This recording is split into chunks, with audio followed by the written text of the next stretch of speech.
and welcome to The Update. I'm Michelle Stevenson. The Australian Greens have staged a walkout from the Senate over the situation in Gaza.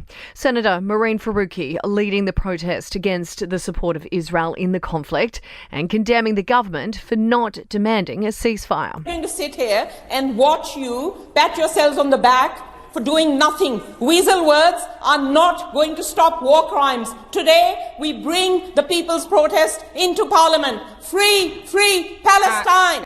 Meantime, Israel has shared video it says is proof that Hamas is using one of Gaza's biggest hospitals as a terrorist base. The IDF footage shows Hamas terrorists opening fire at Israeli forces from the Sheikh Hamad hospital. The PM says his trade mission to China will help create more jobs as he tries to restore more than $1 billion in imports.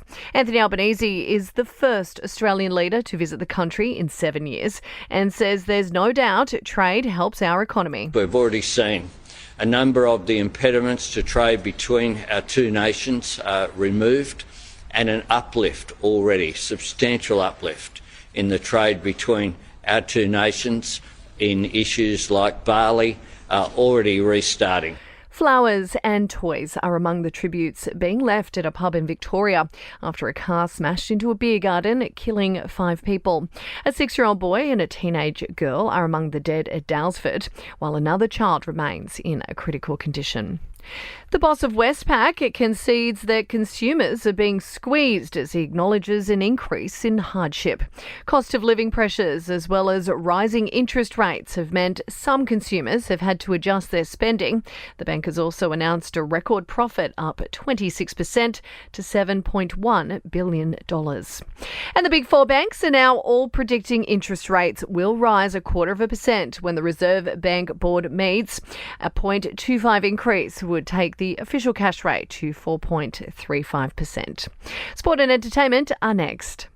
And this sports update is brought to you by Ladbrokes, the app that has everything you need to Ladbroke it this spring racing carnival. Imagine what you could be buying instead. For free and confidential support, visit gamblinghelponline.org.au.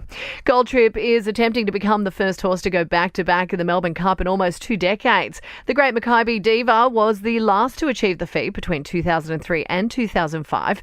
Co-trainer Kieran Maher says Gold Trip is a strong chance of breaking the drought. He's got the weight as well, but I think he's as good, probably slightly better than last year. In your entertainment news now, and Kourtney Kardashian is in newborn bliss after welcoming her 4th child and the first with hubby Travis Barker.